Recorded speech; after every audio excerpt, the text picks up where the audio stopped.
Finally, John, you've been at this cybersecurity business for some time. Based on your experience at the federal level and now working very closely with the states, what do you think? What do you think states can draw from the Commission report, particularly, as well as what you've been impressed by and what you'd like to see more of? Okay, thank you, Ian. What I would echo many of the comments that have been made by the fellow panelists. The perspective, though, that I would encourage is that I think when you look at the state and local governments, what you find is an array of performance. There are some that are doing extraordinarily well, and so we, in managing the MS-ISAC, the Multi-State Information Sharing and Analysis Center, find that some of the states and some of the local governments are just doing outstanding work. Our job then is to help harvest that and then share that with others.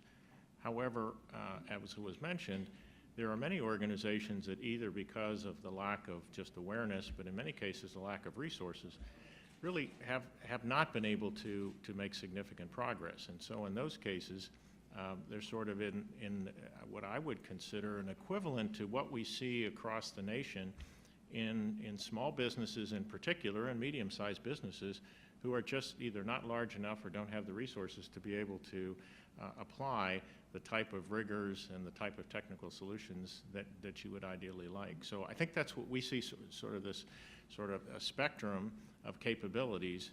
And my comments then I think would lead to, Ian, you asked, what should be done, what perhaps in the report is able to be taken. I think in the Center for Internet Security, one of our fundamental principles is to make best practice common practice.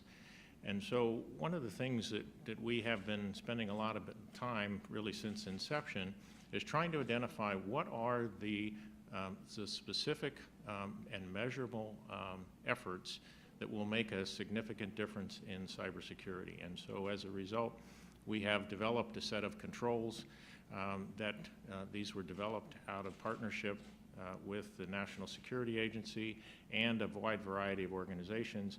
And the controls basically align with the risk patterns that we're seeing nationwide.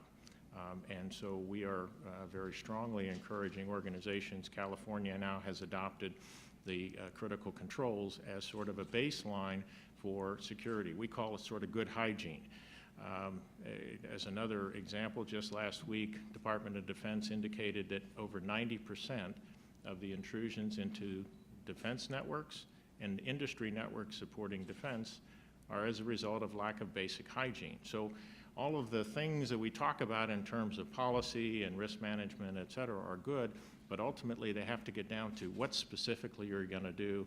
And so I think that's where I would recommend, things like the critical controls, which include, fielding, for example. Another one of the areas that we work is configurations for standard software packages that allow them to be more secure. As was mentioned in the previous panel, software that is delivered today by our vendors is insecure, fundamentally insecure.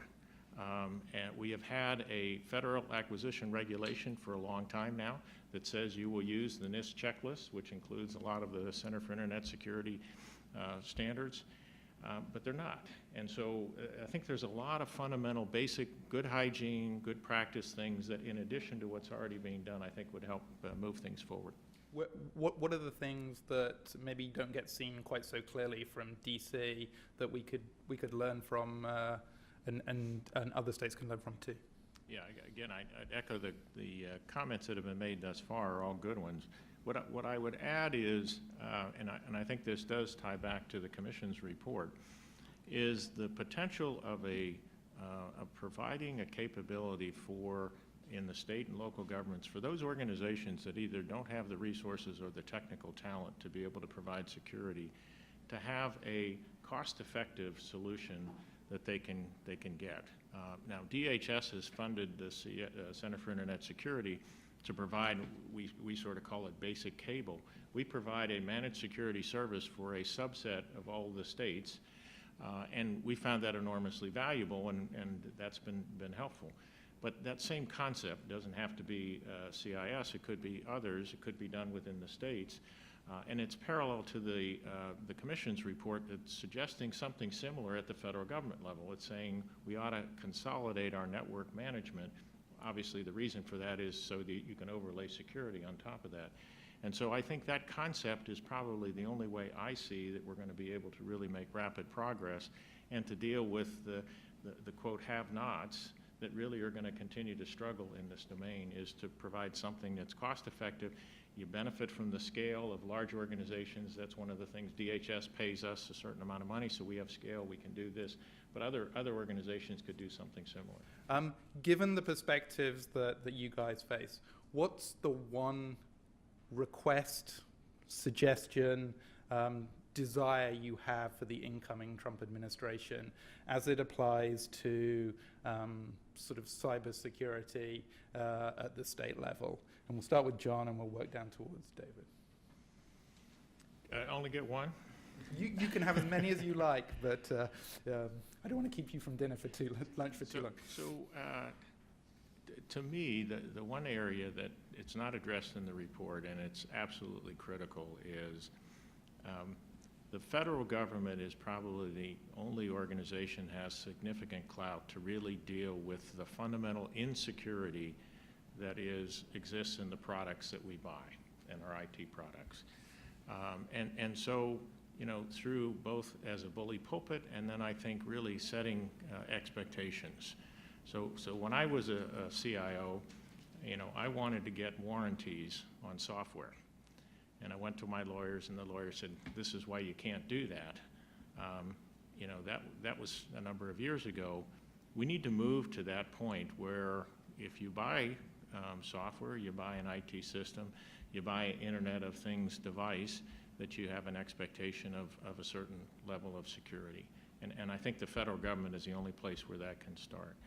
I think beyond that, I think the recommendation that was in the report in fact, it was in the Homeland Security report, to simplify. We have too much. Organizations are struggling trying to figure out, what do I need to do? And they get lots of advice and support. They need education in some cases, but then they need to know some simple things. What do I do that'll actually make a difference?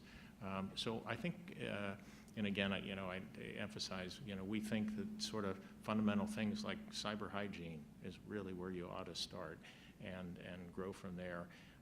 And there's lots of other things, but those would be the two that I would suggest. Thank you.